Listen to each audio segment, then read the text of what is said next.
Hi friends, today's lesson is all about text features, navigators. Our learning goal for today says, I can tell about how to use different text features. Friends, what's a text feature? Oh yeah, thank you. That's helpful. A text feature is something that the author includes in a text to help the reader in some kind of a way, right? Usually it's to give some more information, to model something that's being discussed, or even sometimes text features help the reader to move through a text.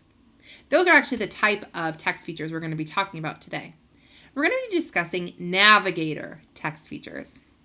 Like I said, navigators help to guide the reader through a text.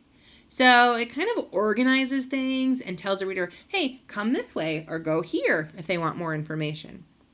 Let me show you some example of navigator text features. The first one we're going to talk about is the table of contents. Now, the table of contents is found at the very front of a book. The great thing about the table of contents is it tells the reader the plan for what's going to be discussed in the book. Now, it doesn't get into super teeny tiny detail. It gives the names of chapters or the names of sections. So the reader, if they want to learn more, they can go right there and begin their reading on that topic. All right, the coolest thing about the table of contents is it gives the reader a page number so they know where to start. So if I'm looking at this table of contents and I just pulled the book off the shelf and I really want to read a story about football, I can look at the table of contents and see if there's anything having to do with football. Miles plays baseball. Oh, right here. Football is fun. Yeah, football is fun.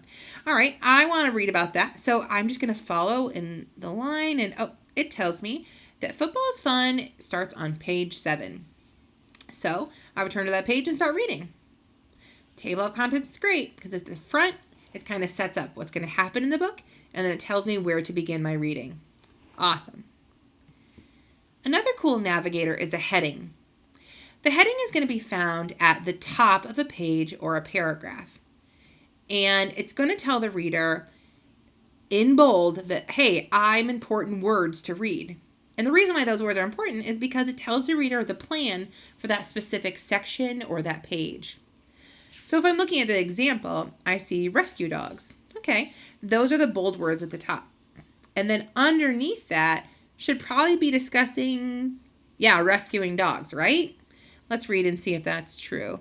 Have you ever seen a homeless dog on the street and wanted to help it somehow?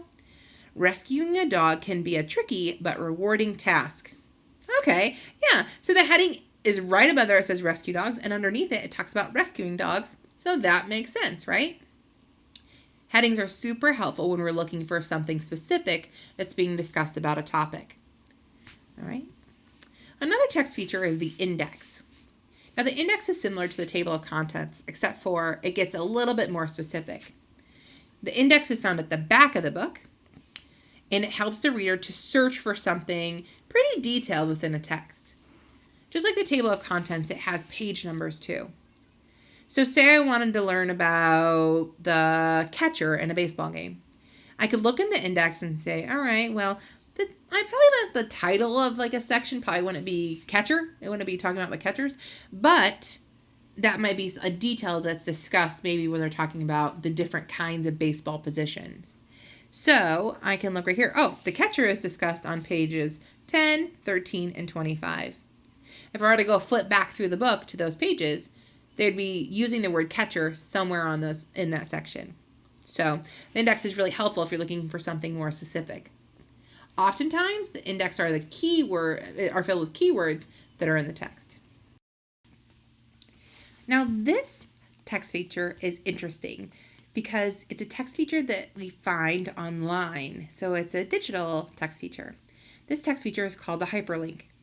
Now, a hyperlink is really colorful and it's found within the text, and it moves the reader to a whole new spot. All right, now that spot is normally a new website. Let's look and see if we can find the text feature hyperlink on this page. All right, so furry friends need you. Oh, there's some sweet babies right there that need us. It says, are you interested in helping homeless pets? Check out your local animal shelter to find out how to help. All right, so I'm looking for something colorful in the text. Oh, right there, animal shelter.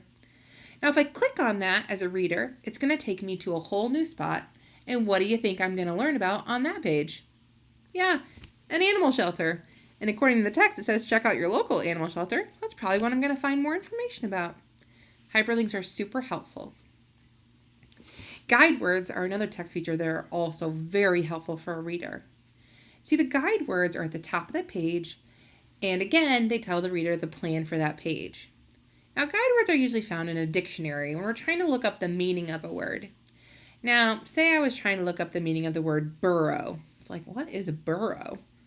Well, I could flip through the dictionary, and the guide words at the top would tell me what words, like what range of words would be found on that page. So the guide words up here are bunny and chatter. So I know burrow is B-U-R-R. Okay, so that's going to be in between here. I'm going to go down. Oh, there it is. Burrow, a hole or small tunnel dug by a small animal, especially a rabbit, as a dwelling. That means a burrow is a place that's like a hole that a rabbit digs, and that's where he lives. Cool. The guide words just tell me what the plan is for that page and where, a range of a word might fall. All right, our last text feature we're going to talk about is an icon. These might look familiar to you, friend. We use icons all the time. Sometimes we just do the shortcut and we call them apps. Yeah, because an icon is a quick picture that moves you to usually an app. So if I'm looking at these icons, I just see they're like little quick pictures. So, this is a game controller. So see how that quick picture, if I were to click on that, it would bring me to what probably, friends? Yeah, bring me to a game. What if I clicked on this picture of a camera? What do you think it's going to bring me to? Yeah, it's going to open up my camera so I can take a picture. Icons are all over in our world now, and they're a text feature. Just like the other navigators, they help to move the reader somewhere. All right, that's it. Our learning goal for today said, I can tell about how to use different text features. And that's exactly what we talked about and learned about today. Now, as you're using these text features, I want you to think about how they're helping you as a reader and how you can explain their good use to other people.